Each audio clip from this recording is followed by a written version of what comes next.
क्या हार्मोन्स सिर्फ औरतों को ही परेशान करते हैं? नहीं, बच्चा हो या बूढ़ा, मर्द हो या औरत, हार्मोन्स हम सबके शरीर में होता है। हमारी पूरी बायोलॉजी इन पर निर्भर करती है। तो चलिए आज हम जानते हैं कि हार्मोन्स का हमारे नींद से क्या रिलेशन है। Hello everyone, I am doctor Afiya. Welcome to my channel health and beauty with naturopath. तो आज हम स्लीप हार्मोन के बारे में बात करेंगे। आपने कभी नोटिस किया है कि हमारी कंसंट्रेशन लेवल सुबह अलग और शाम में अलग होती है?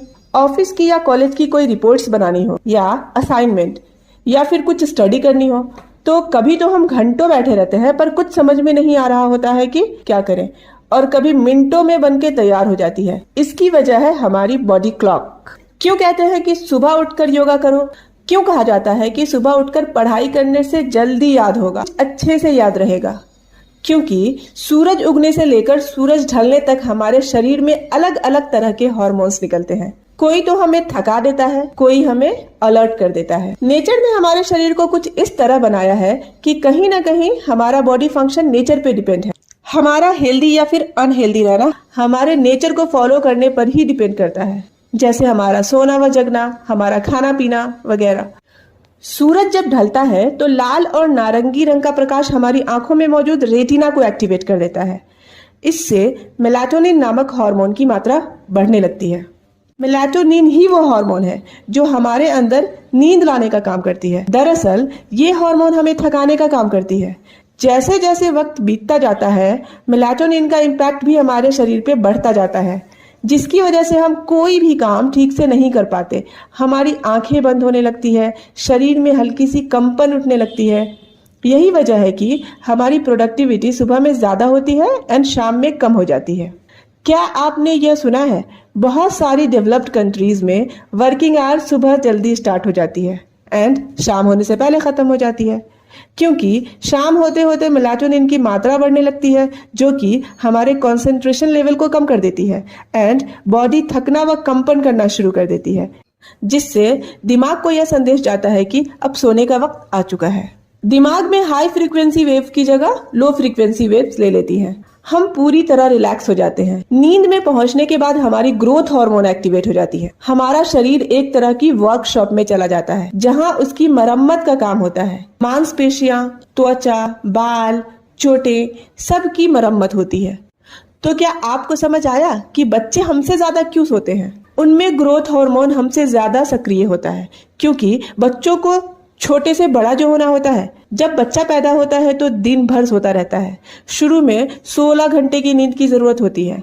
16 से 14, 14 से 12, 12 से 10 हो जाता है। जब हम ठीक से सो नहीं पाते हैं तो हमारे आंखों के नीचे गड्ढे से पड़ने लगते हैं, क्योंकि ग्रोथ हार्मोन्स को हमारे स्किन को रिपेयर करने का पूरा टाइम नहीं मिलता।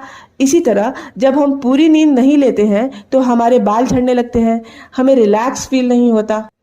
तो चलिए अब हम जानते हैं सपनों का रहस्य एंड बॉडी का रिपेयर नींद में कैसे होता है।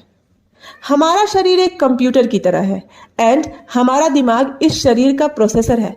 प्रोसेसर तेज चलेगा तो ही तो कंप्यूटर भी अच्छे से काम करेगा। जब आपका कंप्यूटर ठीक से नहीं चलता, हैंग होने लगता है, तो आप क्या करते हैं? उसे शट डाउन कर देते हैं। शट डाउन करके रीस्टार्ट करते हैं। हमारी नींद जो है हमारे शरीर का शट डाउन मोड है। इस शट डाउन के दौरान हमारे प्रोसेसर में यानी ब्रेन में क्या सब चलता है, आइए जानते हैं। नींद में दिमाग के अंदर की सफाई का काम शुरू हो जाता है। दिन भर में हमने जो सब देखा, महसूस किया, उनमें से जरूरी चीजें टेम्पोररी स्टोरेज में चली जाती हैं एंड जो गैर जरूरी चीजें होती हैं उन्हें दिमाग डिलीट कर देता है। सिर्फ बेहद जरूरी चीजों को ही दिमाग परमानेंट स्टोरेज में सेव करता है। ये सब तब होता है जब हम गहरी नींद में होते हैं। इसके बाद शुरू होता है रैपिड आई मूवमेंट फेज, यानी नींद का वह हिस्सा जिसमें हम सपने देखते हैं, जिसमें हमारा ब्लड प्रेशर बढ़ता है, दिल तेजी से धड़कता है एंड हमारी सांसें तेज हो जाती है। सपनों के जरिए हमारा दिमाग उन जज्बातों को प्रोसेस कर रहा होता है जो हमने दिन भर में महसूस किए हैं। कुछ देर सपने देखने के बाद हम फिर से गहरी नींद में चले जाते हैं। नींद में हमारे शरीर का तापमान भी कम हो जाता है, इसलिए चादर ओढ़ने की जरूरत पड़ जाती है। और जो लोग रात को नहीं सोते उनका दिमाग कंफ्यूज स्टेट में रहता है। यही वजह है कि रात को एक्सीडेंट भी ज्यादा होता है। सुबह होते होते स्ट्रेस हार्मोन कॉर्टिजोल एक्टिवेट हो जाता है और हमारी नींद टूटने लगती है। कॉर्टिजोल ही हमें नींद से बाहर निकालने का काम करती है, लेकिन ये ध्यान रहे अलार्म बजते ही बिस्तर से बाहर नहीं निकलना चाहिए, क्योंकि दिमाग का हर हिस्सा एक साथ नहीं जगता है, इसलिए थोड़ा वक्त ले लेना चाहिए। हमारी नई सुबह के साथ हमारा प्रोसेसर फिर से रीस्टार्ट हो जाता है। नींद हमारे शरीर के लिए उतना ही जरूरी है जितना जीने के लिए खाना। अगर आप चाह के भी नहीं सो पा रहे हैं या फिर बार बार नींद टूट जाती है तो ये इंसोम्निया है, एंड ये आपके सेहत के लिए कितना खतरनाक है ये आपको अंदाजा नहीं। इंसोम्निया एक काफी आम दिक्कत है, पर प्रॉब्लम यह है कि लोग इसके बारे में जानते नहीं हैं और नहीं इससे होने वाले असर के बारे में जो आपके शरीर पर पड़ता है। तो चलिए इसके बारे में हम विस्तार से जानते हैं। नींद ना आना एक ऐसा अनुभव है जिसे हम में से कई लोगों ने एक्सपीरियंस किया है। लाइफ में कोई मेडिकल प्रॉब्लम आ जाए, किसी भी तरह की स्ट्रेस हो या फिर कोई ट्रॉमा हुई हो तो इससे हमारी नींद डिस्टर्ब हो जाती है, लेकिन हम में से कुछ लोगों को यह परसिस्ट होती हुई नजर आती है और जिसकी वजह से हमारे मानसिक स्थिति पर काफी असर पड़ता है। ऐसी प्रॉब्लम को हम इंसोम्निया कहते हैं। यह एक तरह का साइकोलॉजिकल डिसऑर्डर होता है जिसमें नींद की समस्या हो जाती है।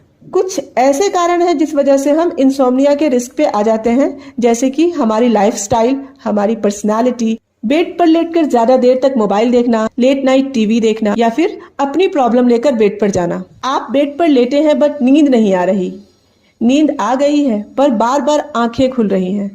नींद भी लेट से आई एंड समय से पहले आंख खुल गई, फिर दोबारा नींद नहीं आई, तो ये इंसोम्निया के लक्षण हैं। ये सभी लक्षण अगर हम 1 मंथ से ज्यादा महसूस कर रहे हैं या एक हफ्ते में 3 दिन से ज्यादा, तो यह प्राइमरी इंसोम्निया का एक्यूट स्टेज कहलाता है। नींद नहीं आने को हम हल्के में ले लेते हैं, पर क्या आपको पता है इंसोम्निया का आपके शरीर व दिमाग पर किस तरह असर पड़ता है? साथ ही हम इसके इलाज के बारे में जानते हैं। नींद हमारी इम्यूनिटी के लिए बहुत जरूरी है। जैसे ही हमें नींद की समस्या होती है, हमारे शरीर पर दुष्प्रभाव दिखता है, जैसे कि दिन भर थकान रहती है, कमजोरी महसूस होती है, काम में मन नहीं लगता, शरीर और दिमाग दोनों थके हुए लगते हैं, सर भारी सा रहता है एंड आंखें भी भारी होने लगती है और लंबे समय तक नींद नहीं आती तो ऐसे में इम्यून सिस्टम वीक होने लगती है, डाइजेशन प्रॉपर नहीं होता, बार बार फीवर आना, टीबी जैसी बीमारी का खतरा भी बढ़ जाता है, ब्लड प्रेशर बढ़ जाते हैं, शुगर लेवल भी इंक्रीज होने लगता है। इसका सबसे बड़ा असर हमारे इमोशन पे पड़ता है। आपने नोटिस किया होगा जैसे ही हमारी नींद में कमी आती है हम चिड़चिड़े से रहते हैं, बात बात पर गुस्सा आता है, यहाँ तक कि आप डिप्रेशन के शिकार हो जाते हैं। नींद की समस्या दूर करने का सही उपचार, आप तय समय पर सोना शुरू करें। कोशिश करें कि उस समय से 15 मिनट पहले आप बेड पर चले जाएं। अगर पॉसिबल हो तो सोने से पहले शॉवर ले लें। बेडरूम साफ सुथरा हो, बेड शीट साफ हो, स्मेल अच्छी हो, रूम में लाइट ना हो, डार्क कलर के पर्दे हों। सोने से 1 से 1.5 घंटे पहले फोन बंद कर दें, ब्लू लाइट ना हो। रात को सोते समय गर्म दूध लें, ड्राई फ्रूट्स भी ले लें। शाम को थोड़ा एक्सरसाइज कर लें जिससे आप थकान फील करो।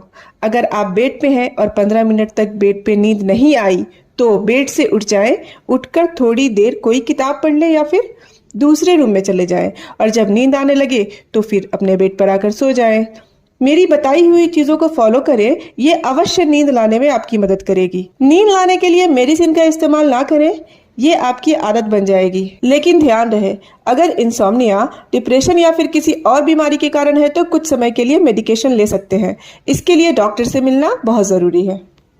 रोगने लबूबे सबा, ये नींद की समस्या में यूज होने वाली बेहतरीन आयल है। ये आयल हमदर्द की है जो एक यूनानी मेडिसिन है। ये क्रॉनिक इंसोम्निया में यूज होती है। इसका साइड इफेक्ट नहीं होता। अगर आप इंसोम्निया से परेशान हैं तो इसका इस्तेमाल कर सकते हैं। इसका इस्तेमाल करने से पहले अपने बालों को अच्छी तरह क्लीन कर लें। अपने हाथ को सोप से वॉश करें, देन अपने स्कैल्प व फोरहेड पे अप्लाई करें। इसका इस्तेमाल रात में सोने से पहले करें एंड सुबह उठकर शैम्पू से बाल को धो लें। इस टॉपिक से रिलेटेड कोई भी फर्दर इंफॉर्मेशन के लिए कमेंट बॉक्स में जरूर बताएं। Thanks for watching.